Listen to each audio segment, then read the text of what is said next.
സംഖ്യാപുസ്തകം അധ്യായം 13. യഹോവ പിന്നെയും മോശെയോട് അരുളിച്ചെയ്തത്, ഇസ്രായേൽ മക്കൾക്ക് ഞാൻ കൊടുപ്പാനിരിക്കുന്ന കനാൻ ദേശം ഒറ്റുനോക്കേണ്ടതിന് ആളുകളെ അയയ്ക്ക. അതത് ഗോത്രത്തിൽ നിന്ന് ഓരോ ആളെ അയക്കണം. അവരെല്ലാവരും പ്രഭുക്കന്മാരായിരിക്കണം. അങ്ങനെ മോശെ യഹോവയുടെ കൽപ്പന പ്രകാരം പാരാൻ മരുഭൂമിയിൽ നിന്ന് അവരെ അയച്ചു.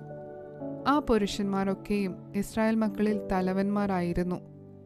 അവരുടെ പേർ ആവിത്: രൂബേൻ ഗോത്രത്തിൽ സക്കൂറിന്റെ മകൻ ശമ്മൂവ, ഷിമയോൻ ഗോത്രത്തിൽ ഹോരിയുടെ മകൻ ഷഫാത്ത്, യഹൂദ ഗോത്രത്തിൽ യെഫുന്നെയുടെ മകൻ കാലേബ്, ഇസാഖാർ ഗോത്രത്തിൽ യോസെഫിന്റെ മകൻ ഈഗാൽ, എഫ്രയീം ഗോത്രത്തിൽ നൂന്റെ മകൻ ഹോശേയ, ബെന്യാമീൻ ഗോത്രത്തിൽ രാഫൂവിന്റെ മകൻ പൽത്തി, സെബൂലൂൻ ഗോത്രത്തിൽ സോദിയുടെ മകൻ ഗദിയേൽ, യോസെഫിന്റെ ഗോത്രമായ മനശ്ശെ ഗോത്രത്തിൽ സൂസിയുടെ മകൻ ഗദ്ദി, ദാൻ ഗോത്രത്തിൽ ഗെമല്ലിയുടെ മകൻ അമിയേൽ, ആശേർ ഗോത്രത്തിൽ മീഖായേലിന്റെ മകൻ സെഥൂർ, നഫ്താലി ഗോത്രത്തിൽ ഒപ്സിയുടെ മകൻ നഫ്താലി, ഗാദ് ഗോത്രത്തിൽ മാഖിയുടെ മകൻ ഗെയൂവേൽ.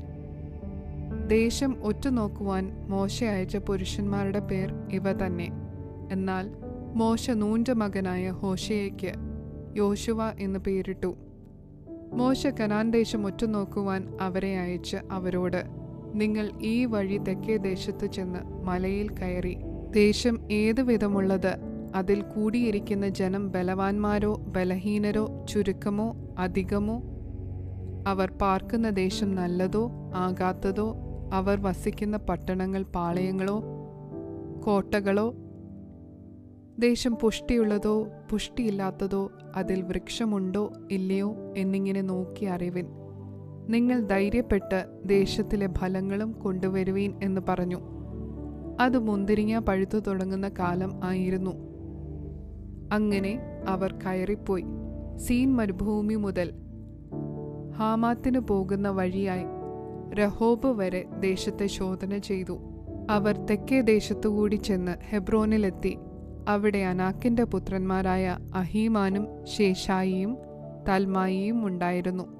ഹെബ്രോൻ മിസ്രൈമിലെ സോവാറിന് 7 സംവത്സരം മുൻപേ പണിതതായിരുന്നു. അവർ എസ്കോൽ താഴ്വരയോളം ചെന്ന് അവിടെ നിന്ന് ഒരു മുന്തിരിവള്ളി കുലയോടെ പറിച്ചെടുത്ത് ഒരു തണ്ടിന്മേൽ കെട്ടി 2 പേർ കൂടി ചുമന്നു. അവർ മാതളപ്പഴവും അത്തിപ്പഴവും കൂടെ കൊണ്ടുപോന്നു. ഇസ്രായേൽ മക്കൾ അവിടെ നിന്ന് മുറിച്ചെടുത്ത മുന്തിരിക്കൊല നിമിത്തം ആ സ്ഥലത്തിന് എസ്കോൽ താഴ്വര എന്ന് പേരായി. അവർ 40 ദിവസം കൊണ്ട് ദേശം ഒറ്റുനോക്കി കഴിഞ്ഞു മടങ്ങി വന്നു.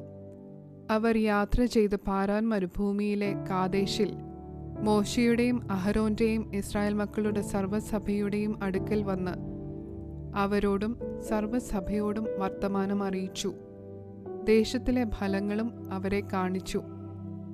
അവർ അവനോട് വിവരിച്ച് പറഞ്ഞതെന്തെന്നാൽ, നീ ഞങ്ങളെ അയച്ച ദേശത്തേക്ക് ഞങ്ങൾ പോയി. അത് പാലും തേനും ഒഴുകുന്ന ദേശം തന്നെ. അതിലെ ഫലങ്ങൾ ഇതാ. എങ്കിലും ദേശത്ത് പാർക്കുന്ന ജനങ്ങൾ ബലവാന്മാരും പട്ടണങ്ങൾ ഏറ്റവും ഉറപ്പും വലുപ്പവും ഉള്ളവയുമാകുന്നു. ഞങ്ങൾ അനാക്കിന്റെ പുത്രന്മാരെയും അവിടെ കണ്ടു. അമാലേക്കർ തെക്കേ ദേശത്ത് പാർക്കുന്നു. ഹിത്യരും യബൂസ്യരും അമോര്യരും പർവ്വതങ്ങളിൽ പാർക്കുന്നു. കനാന്യർ കടൽക്കരയിലും യോർദാൻ നദീതീരത്തും പാർക്കുന്നു. എന്നാൽ കാലേബ് മോശയുടെ മുൻപാകെ ജനത്തെ അമർത്തി, നാം ചെന്ന് അത് കൈവശമാക്കുക, അത് ജയിപ്പാൻ നമുക്ക് കഴിയും എന്ന് പറഞ്ഞു. എങ്കിലും അവനോടുകൂടെ പോയിരുന്ന പുരുഷന്മാർ, ആ ജനത്തിന്റെ നേരെ ചെല്ലുവാൻ നമുക്ക് കഴിയുകയില്ല, അവർ നമ്മിലും ബലവാന്മാർ ആകുന്നു എന്ന് പറഞ്ഞു.